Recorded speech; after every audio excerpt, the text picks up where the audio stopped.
Quiero que se fije bien en esta imagen. Guárdela en la memoria porque volveremos sobre ella. Se trata, en efecto, de un carro al galope encontrado en la zona de Tamashgert, al sur de Argelia.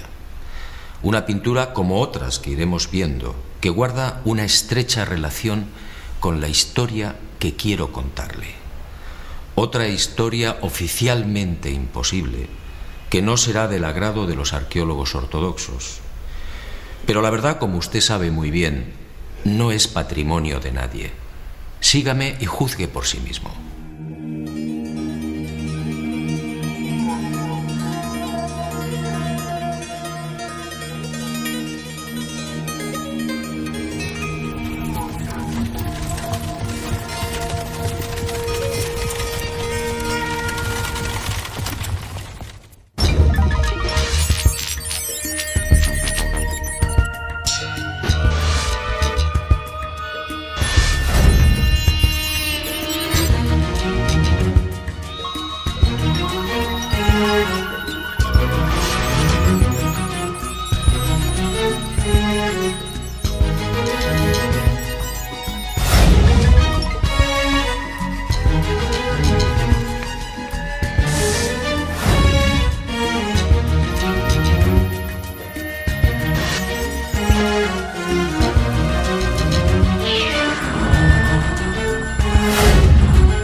Keops, Kefren, Micerinos, el símbolo de Egipto, la última de las 7 maravillas del mundo antiguo.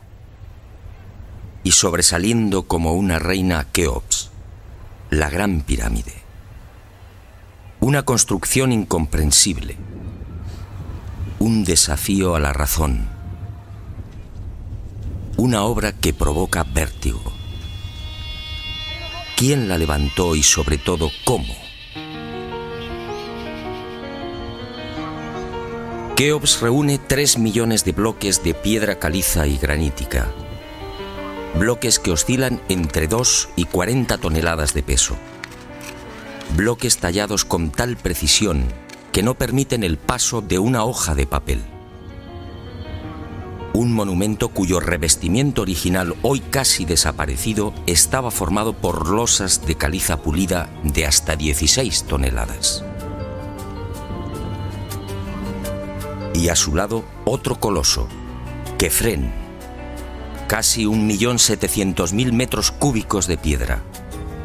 Bloques idénticos a los de Keops, con un revestimiento original de caliza pulida y granito rojo de Asuán. En su base cabrían 7 campos de fútbol.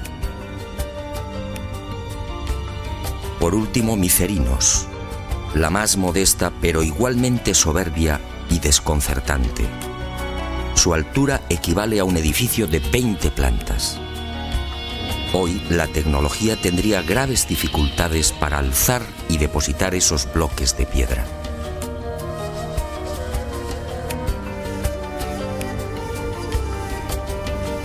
A la vista de estas mareantes cifras, el mundo se pregunta, ¿cómo lo hicieron? Para la arqueología oficial no hay duda. Las pirámides de Giza fueron obra de los faraones y se levantaron hace 4.600 años. Los bloques fueron trasladados desde las vecinas canteras de Tura y Mohatan, a escasos kilómetros del Cairo, y encajados en los respectivos monumentos mediante el uso de gigantescas rampas. Rampas, dice la arqueología, por las que miles de obreros empujaban los bloques con el auxilio de rodillos de madera.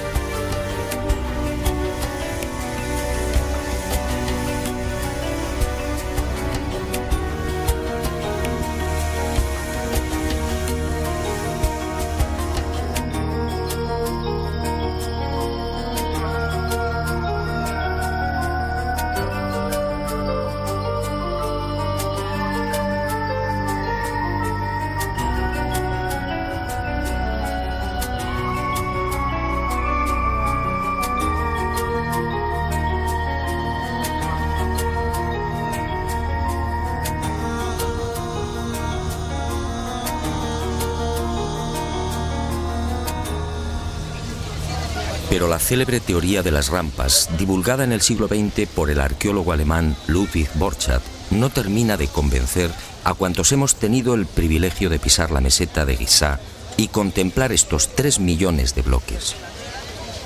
Y son 2 las razones que ponen en entredicho la versión oficial.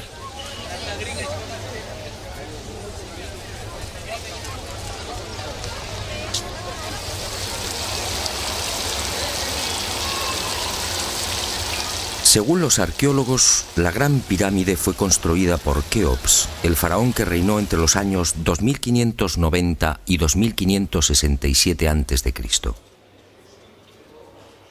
Basta un sencillo cálculo para comprobar que en esos 23 años de reinado, los trabajadores tuvieron que mover y elevar hasta las correspondientes hiladas un total de 357 bloques por día.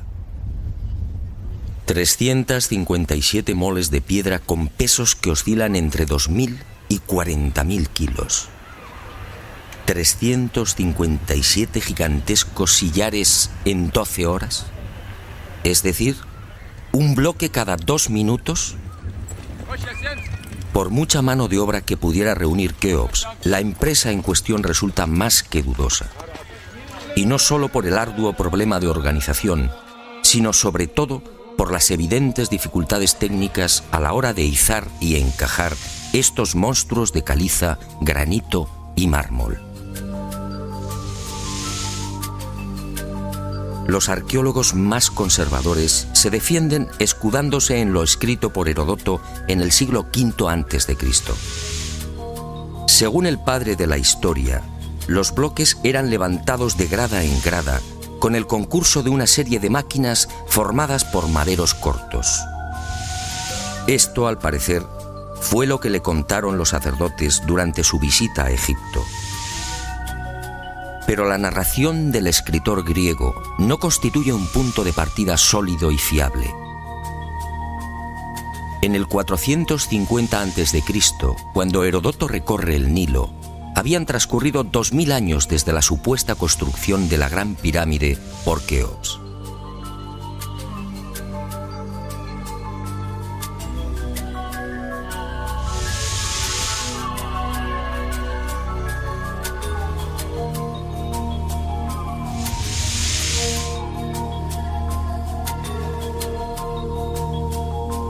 Heródoto no menciona las rampas, ni se atreve tampoco con el espinoso problema de los 357 bloques por día. Heródoto cuenta lo que le contaron. ¿Es esto una prueba científica para determinar cómo y cuándo se levantó la Gran Pirámide?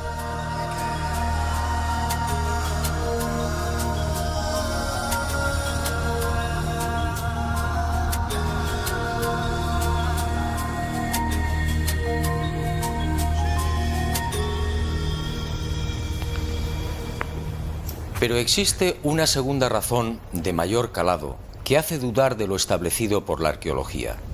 Hace 4.600 años, cuando los arqueólogos fijan la construcción de la Gran Pirámide, el valle del Nilo justamente despertaba al periodo neolítico.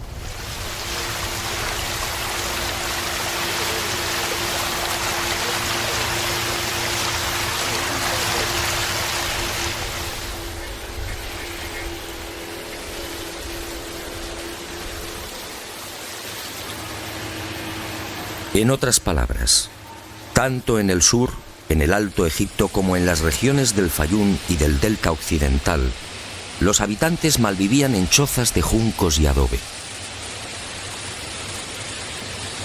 Se hallaban todavía en la edad de piedra, con un precario desarrollo agrícola y un incipiente pastoreo. Sus herramientas eran groseras, basadas principalmente en la industria lítica. Sería 3 siglos después, hacia el 2300 a.C., cuando estos pueblos entrarían en la Edad del Bronce. Y surge la primera gran contradicción. Si Egipto cambia la piedra por el bronce en el 2300 a.C. aproximadamente, ¿cómo pudieron levantar la Gran Pirámide 300 años antes? ¿Con qué herramientas? ¿Con qué clase de conocimientos? ¿Cómo explicar semejante salto cualitativo?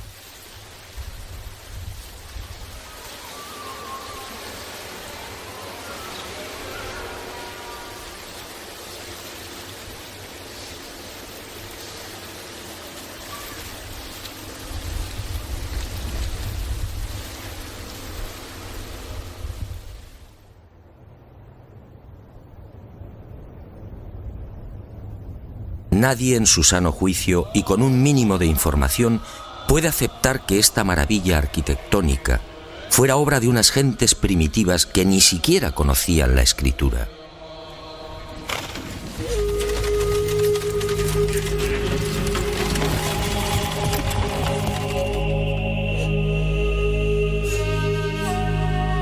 El testimonio de Heródoto, en efecto, deja mucho que desear. Hoy cualquier arquitecto o ingeniero comprende de inmediato las graves dificultades técnicas que debieron superar los constructores de la Gran Pirámide. Las cámaras, galerías y los mal llamados conductos de ventilación exigen unos profundos conocimientos matemáticos y arquitectónicos.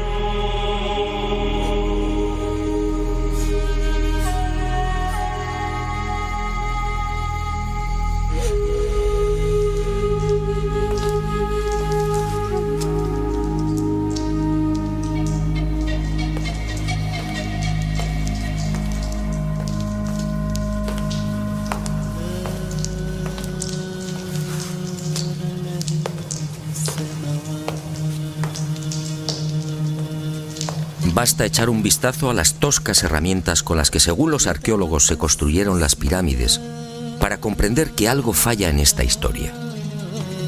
Unas herramientas, además, que no existían hace 4600 años. Es que estos mazos, niveles, bolas de dolerita, escuadras, trineos de madera y regletas sirvieron para establecer las asombrosas proporciones de la Gran Pirámide.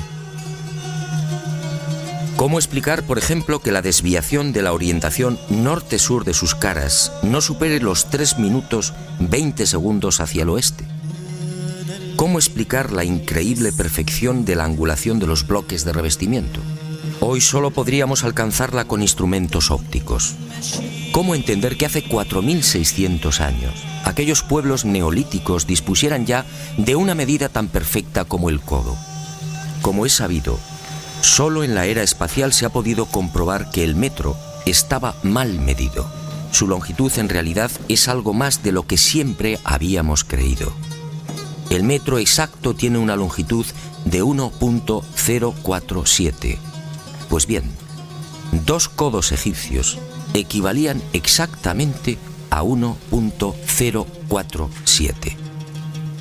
El metro de la era espacial. ¿Cómo lo lograron?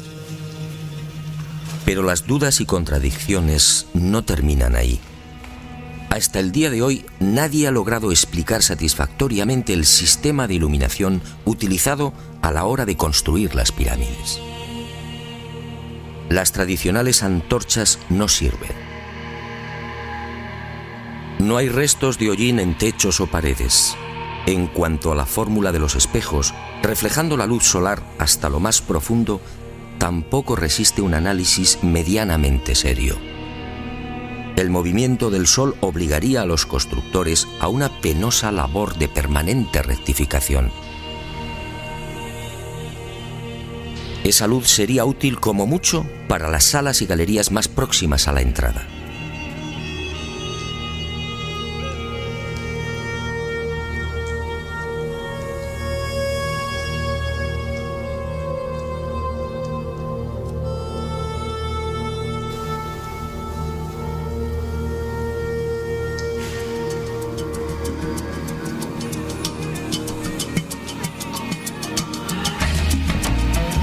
Las explicaciones de los arqueólogos tampoco convencen cuando alguien pregunta por el método utilizado para cortar los enormes bloques de granito.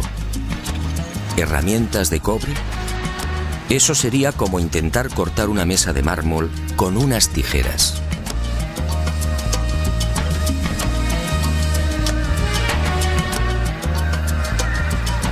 Y otro tanto sucede con el asombroso y enigmático pulido de los vasos de diorita y granito. ¿Qué clase de taladro utilizaban para que la cara interior ofrezca el mismo pulido que la exterior? ¿Cómo lo lograban si por las bocas de estos panzudos vasos no cabe siquiera la mano de un niño? Y otro detalle estremecedor. Al examinar el pulido de estos vasos y platos, los expertos han comprobado que a cada vuelta la presión ejercida era 500 veces mayor que la obtenida en la actualidad con los poderosos taladros de punta de diamante artificial. Y de nuevo la gran interrogante. Si muchos de estos vasos han sido fechados en el 2600 a.C., ¿quién los fabricó? ¿El hombre de la Edad de Piedra? Evidentemente no.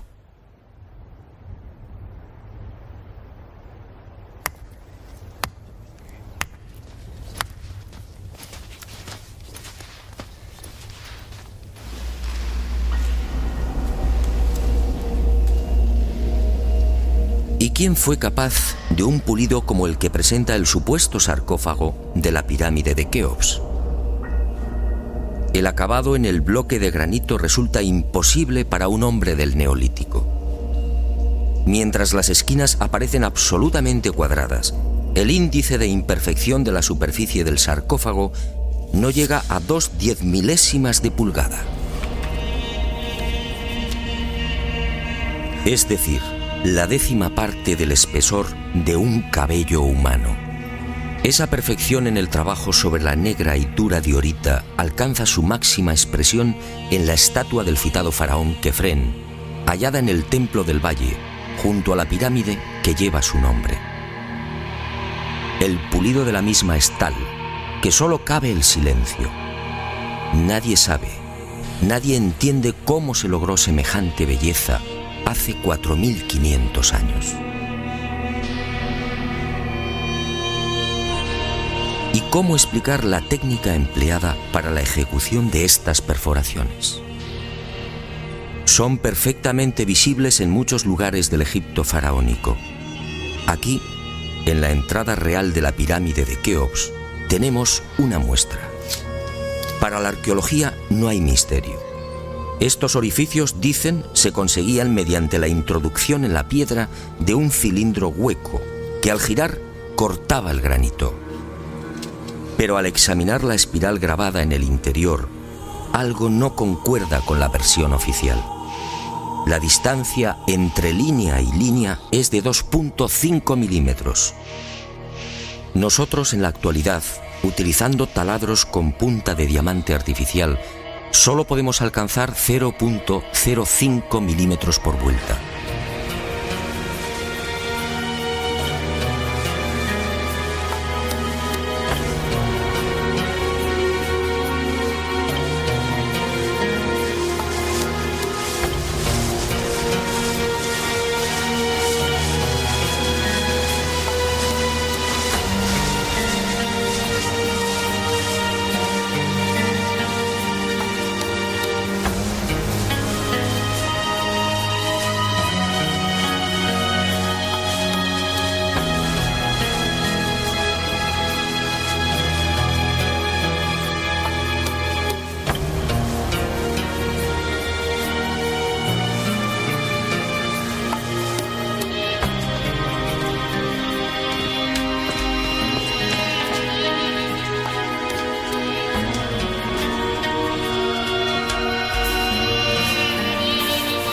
cómo desarrollaban aquellos primitivos egipcios semejante presión y fuerza con un simple cilindro hueco.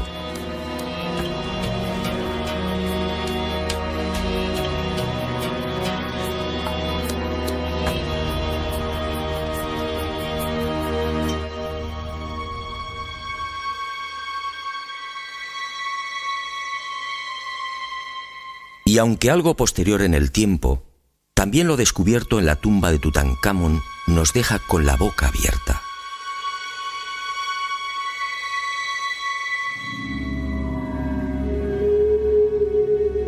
Cuchillos inoxidables, sandalias y manoplas de oro, una cama ergonómica, una cama con la parte de los pies más elevada, favoreciendo así la circulación sanguínea. ¿Cómo es posible hace 3.333 años? ¿De quién lo aprendieron?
Hoy, francamente, son muy pocos los que creen en la versión oficial.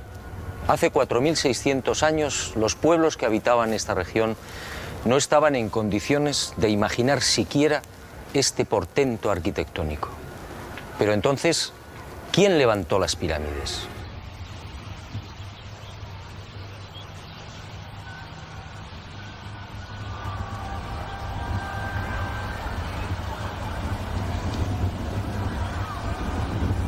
Una primera pista aparece en esta estela de piedra.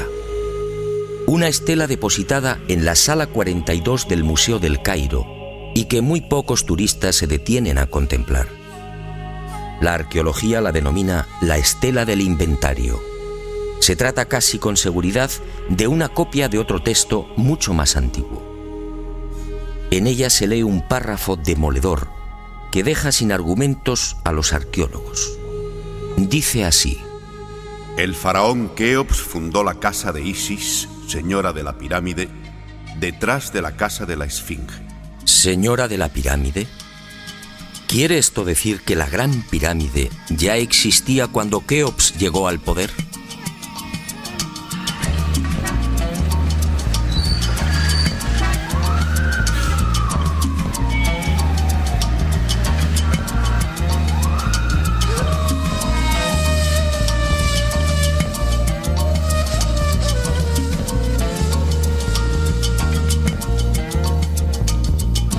La segunda pista, mucho más espectacular, se encuentra a casi 3.000 kilómetros del Cairo. Y hacia allí nos dirigimos.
Este papiro, o lo que queda de él, recibe el nombre de Canon de Turín.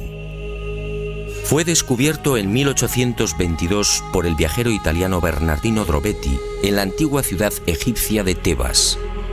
El propio Champollion lo tradujo, concediéndole una singular importancia. Pero la arqueología ha preferido ignorarlo. Y no es de extrañar a la vista de su contenido. Esta escritura hierática procede de la época del no menos célebre Ramsés II, entre los años 1290 y 1224 a.C. Para algunos, el faraón que persiguió a Moisés. En total, 160 fragmentos correspondientes a 11 hojas escritas hace 3200 años y en las que se lee una extraña lista de reyes. Una lista de reyes egipcios imposible para la ciencia. Imposible, sí, porque de aceptar lo manifestado en este documento arqueológico, la cronología faraónica se vendría abajo. ¿Y qué dice este papiro de 1,70 metros de longitud? Sencillamente que en un lejano pasado, Egipto fue gobernado por unos seres mitad hombres, mitad dioses, que recibían el nombre de Sen-Suhor, los compañeros de Horus. La lista de estos misteriosos reyes sitúa el primer gobierno en el Valle del Nilo, no durante el faraón Menes hace 5000 años como afirma la arqueología, sino mucho más atrás en el tiempo, concretamente hace 11.000 años. Esta desconcertante y revolucionaria lista de reyes aparece ratificada en buena medida por otra historia igualmente despreciada por los arqueólogos. Me refiero a lo escrito por Manetón en el 240 a.C. Este sumo sacerdote recibió el encargo del faraón Ptolomeo II Filadelfo de escribir la historia de Egipto desde sus comienzos. Manetón tuvo acceso a la documentación depositada en el templo de On, en Heliópolis, y cumplió el trabajo. En los escasos fragmentos que se conservan de su obra, en especial en los recopilados por Eusebio, puede leerse algo insólito que, como decía, coincide en lo básico con lo relatado en el Canon de Turín. Según Manetón, antes de Menes, el primer faraón de la primera dinastía, Egipto fue gobernado por unos semidioses y también durante miles de años. El sumo sacerdote greco-egipcio no habla de los Sen-Suhor, pero la casualidad es más que sospechosa. ¿Quiénes eran los Sen-Suhor? ¿Por qué los califican de semidioses?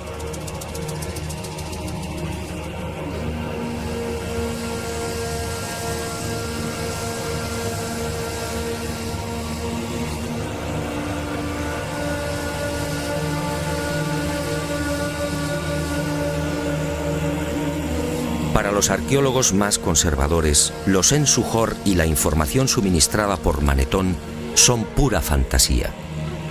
Y aparentemente tienen razón. Si Egipto fue gobernado hace 11.000 años, ¿dónde están las pruebas y los vestigios arqueológicos que deberían delatar a esas culturas? ¿O están ahí? ¿No será que la arqueología no los quiere ver?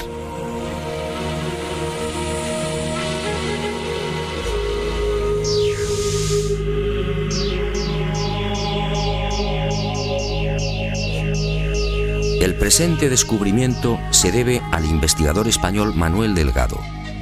Él fue el primero en percatarse de lo que guarda el nuevo Museo Nubio. Todo un hallazgo que ofrecemos en primicia y que una vez más nos hace dudar de la cronología oficial. Este huevo de avestruz fue descubierto en la tumba 96 del cementerio 102 en Nubia por el arqueólogo inglés Cecil Malaby Firth. El hallazgo tuvo lugar en 1907, pero dada su naturaleza, fue silenciado. Alguien dibujó sobre él y lo depositó junto al cadáver. Evidentemente se trataba de un objeto muy querido por el difunto. En una de las superficies pueden apreciarse los dibujos de un avestruz y algunas plantas. En la opuesta, ¡oh sorpresa!, otra escena imposible: el curso del río Nilo y las siluetas de unas construcciones muy familiares: las 3 pirámides de la meseta de Giza. El hallazgo de este huevo de avestruz no tendría mayor importancia, de no ser por un pequeño gran detalle. Según los investigadores, los restos humanos de la citada tumba 96 se remontan a la cultura Nagada I, es decir, alrededor de 7.000 años. 7.000 años. Algo en efecto no cuadra. Si la arqueología afirma que las pirámides de Giza fueron levantadas hace 4.600 años, ¿cómo es que aparecen dibujadas en una sepultura de hace 7.000? Pero las pruebas que apuntan a un pasado mucho más remoto de lo que pretende la egiptología no terminan ahí. En 1991 volvió a encenderse la polémica. Esta vez el protagonista fue Abu el-Hol, el padre del terror, nombre dado por los naturales de la región a la mítica esfinge.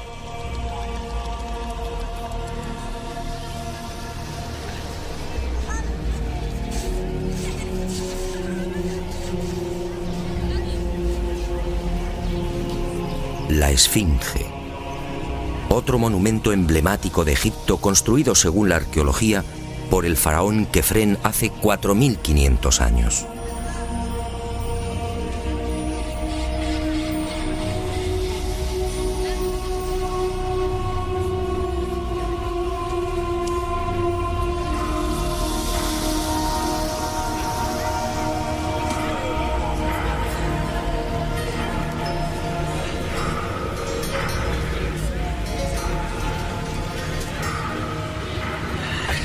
Lo que hoy podemos contemplar tiene escasa relación con la estampa original. En el pasado se hallaba totalmente pintada. El cuerpo de león en rojo y el tocado de la cabeza en azul, con rayas horizontales en amarillo. Portaba una barba postiza y por delante de esa barba aparecía una estatua a tamaño natural. Durante la invasión de los mamelucos, la esfinge fue cañoneada y la nariz destrozada. ¿4.500 años? ¿Por qué la arqueología sitúa la construcción de la esfinge en esa época? En primer lugar, por el parecido del rostro con algunas de las estatuas de Kefren. Y además por el hecho de hallarse muy próxima al templo funerario de dicho faraón. Aunque parezca increíble, eso es todo.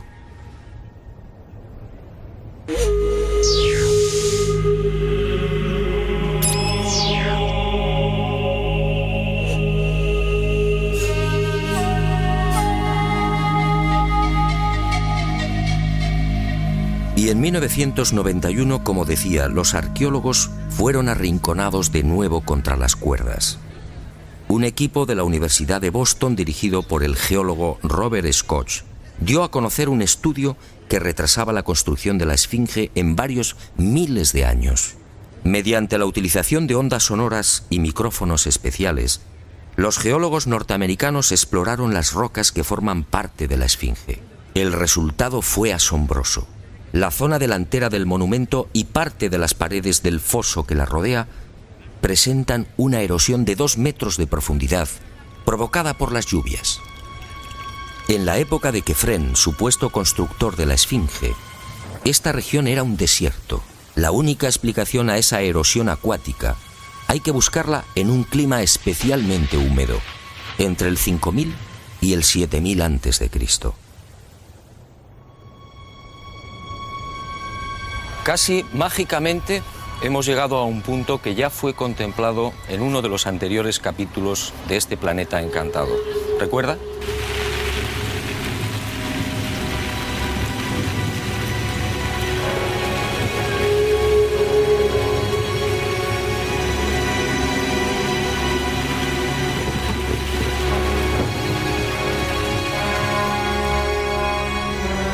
Al hablar del Gran Jardín, pudimos comprobar cómo todo el norte de África, hace unos 12.000 años aproximadamente, se vio sometido a un dramático cambio climático.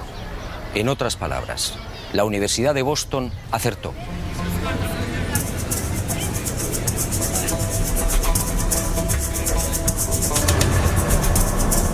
Fue a partir de esa época, hace ahora unos 8000 años, cuando los monzones perdieron fuerza y el Sáhara entró en un lento pero progresivo proceso de desertización. Y fue justamente hace 4500 años, cuando la arqueología fija el momento de la construcción de la Esfinge, cuando estas tierras fueron definitivamente abandonadas por las lluvias. Kefren, por tanto, no pudo levantar la Esfinge. Como mucho, quizá la restauró. El padre del terror estaba aquí desde mucho antes.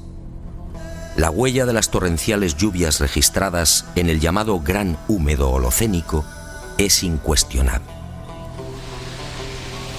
Y algo similar vino a suceder con el investigador Robert Bauval. 20 años antes, este ingeniero egipcio se atrevió a difundir una hipótesis que conmocionó a los seguidores y amantes del Egipto faraónico. Para Bauval, las pirámides de Giza no son construcciones aisladas. Las tres forman parte de un plan unificado minuciosamente diseñado. Y para irritación de los arqueólogos más conservadores, formuló una teoría que volvía a poner en tela de juicio la ya desacreditada cronología oficial.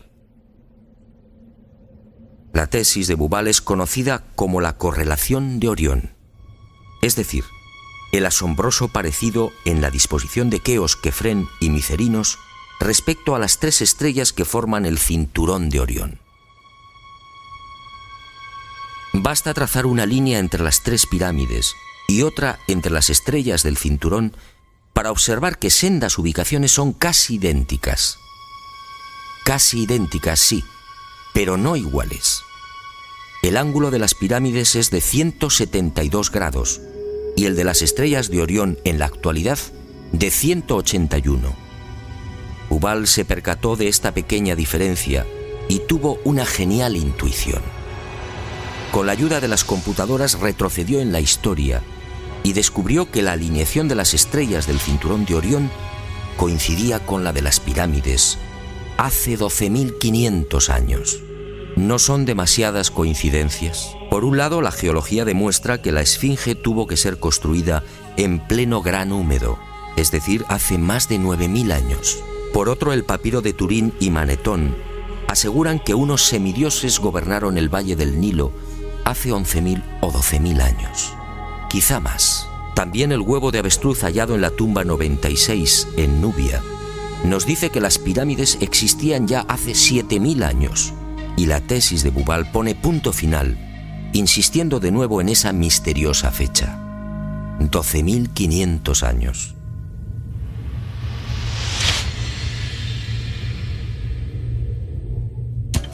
Si tres indicios constituyen una prueba, ¿qué podemos pensar cuando al menos se contabilizan 5? 5 indicios, sí, de momento.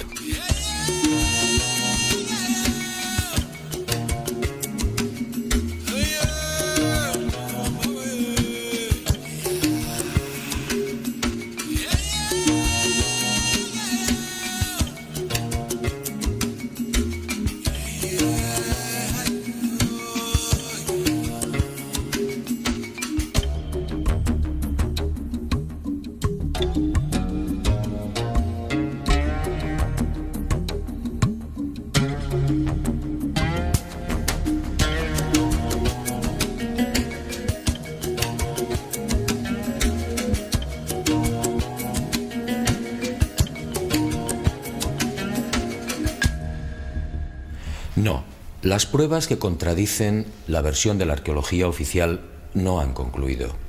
¿Recuerda usted esta pintura? Fue descubierta en el Tassili argelino.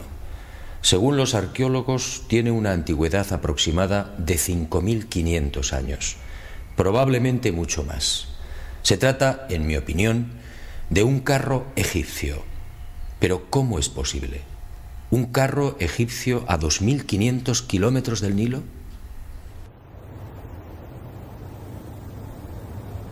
¿Un carro egipcio antes de que existiera Egipto? Si la arqueología dice que el primer faraón de la primera dinastía empezó a reinar 4.920 años antes del presente, ¿cómo explicamos esta pintura, datada mucho antes? No fue la única. En mis investigaciones por el Sáhara pude descubrir cientos de ellas. En 1982, una síntesis de los trabajos de Henry Lott sacaba a la luz un total de 600 carros pintados o grabados. A estos hay que sumar otros 400, distribuidos por Mauritania, Marruecos, Argelia, Libia, Mali y Níger. Más de 1000 carros pintados o grabados a 2000, 3000 y 5000 kilómetros del Nilo. ¡Qué extraño! Carros y conductores típicamente egipcios. Perfiles, tocados y vestiduras son elocuentes. Carros y personajes egipcios en el corazón del Sáhara. Cuando interrogué a los arqueólogos, la mayoría se encogió de hombros. A decir verdad, estas pinturas no son cómodas. Algunas han sido fechadas en una época en la que, según la arqueología, carros y caballos no habían hecho acto de presencia en Egipto. Otras, como las del Tassili o el Fesán libio, son mucho más escandalosas. Los análisis de las sustancias orgánicas contenidas en los pigmentos han sido desconcertantes. 6.000, 8.000 y hasta 9.000 años de antigüedad. ¿Carros y conductores egipcios hace 9.000 años? Y casi sin querer, a la vista de estos documentos pictóricos, la memoria vuelve a poner en pie los hallazgos de la Universidad de Boston, el papiro de Turín, la historia narrada por Manetón, las pirámides pintadas en el huevo de avestruz o el descubrimiento de Bubal. Naturalmente, para la arqueología, estas pinturas y grabados no tienen sentido. El caballo y los carros, dicen, entraron en Egipto hacia el 1700 a.C. y lo hicieron con la invasión de los Hicsos, un pueblo procedente de la Alta Siria que gobernó la mitad oriental del delta. Nuevo y grave error de la arqueología. El caballo y los carros, como demuestran estas pinturas y grabados, ya existían en el Sáhara mucho antes de la XIII dinastía. Otra cuestión es que no quieran reconocerlo, y es comprensible. Si los egipcios y su cultura proceden del Sáhara, ¿en qué queda la supuesta hegemonía del Egipto faraónico?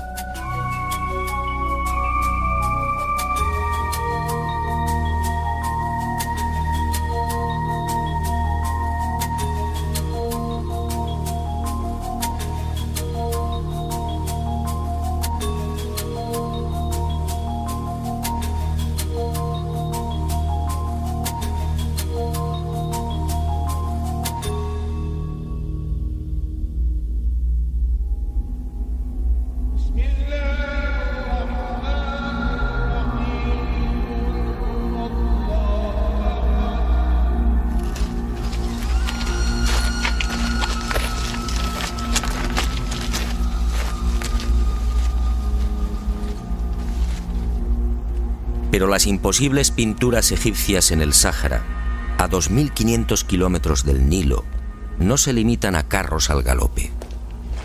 Otras, para desconcierto e irritación de la arqueología, presentan escenas muy diferentes.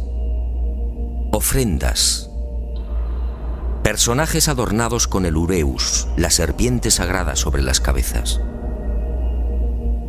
Barcas igualmente egipcias. Vestimentas similares a las que lucen faraones y sacerdotes. Individuos de perfil al más puro estilo egipcio. Pinturas todas ellas muy anteriores al Egipto faraónico.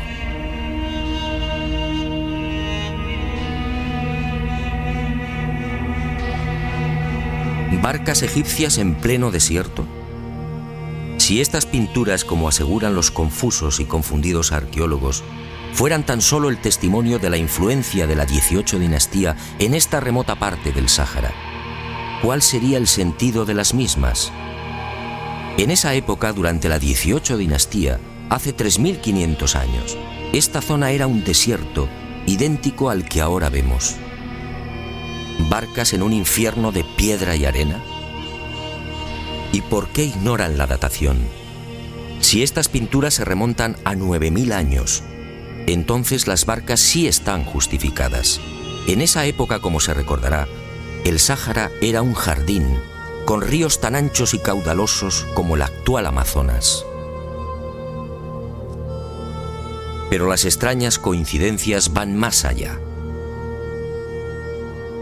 En esta tumba, a lo largo de más de 120 metros, hace 3100 años, Ramsés III mandó pintar lo que se conoce como el Libro de las Puertas, una especie de cartografía del más allá, una síntesis de la religión del inframundo, la religión del río infernal, la religión que partió del Sáhara y que posteriormente, con las migraciones, apareció entre los guanches, los íberos y los etruscos. ¿Casualidad? ¿Y qué decir de los cientos de representaciones de la vaca sagrada Hathor, del buey Apis o del carnero Amón, todos egipcios con el disco solar entre los cuernos? ¿Cómo explicar que estas mismas imágenes podamos encontrarlas en las pinturas y grabados rupestres de Marruecos, Libia o Argelia? Grabados y pinturas, no lo olvidemos, de 9.000, 10.000 y 12.000 años de antigüedad, es decir, muy anteriores a los bóvidos egipcios. Para el que lo quiera ver, está muy claro. El dios Sol o Amón-Ra de los egipcios, el Achamón de los guanches o el Baal-Jamón de los fenicios tienen un origen común: el profundo y olvidado Sáhara.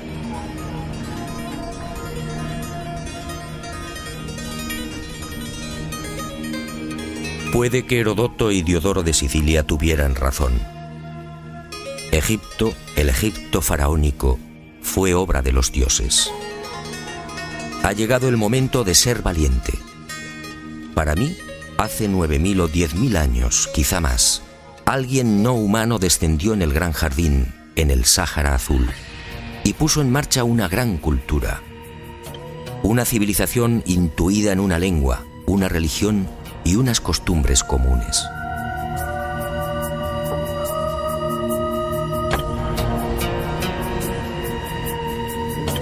Esos seres, esos dioses de cabezas redondas pintados en Tassili, podían proceder de Orión.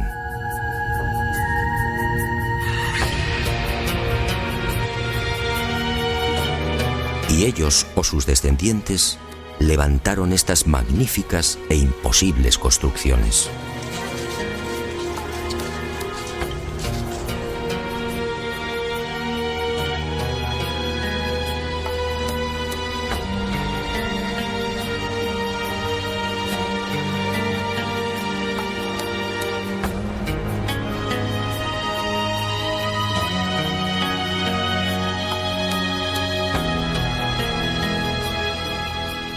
¿Cree usted que se trata de un sueño? Schopenhauer decía que toda verdad, al nacer, es ridiculizada y perseguida. Demos tiempo al tiempo. Algún día el hombre se verá obligado a escribir de nuevo la historia.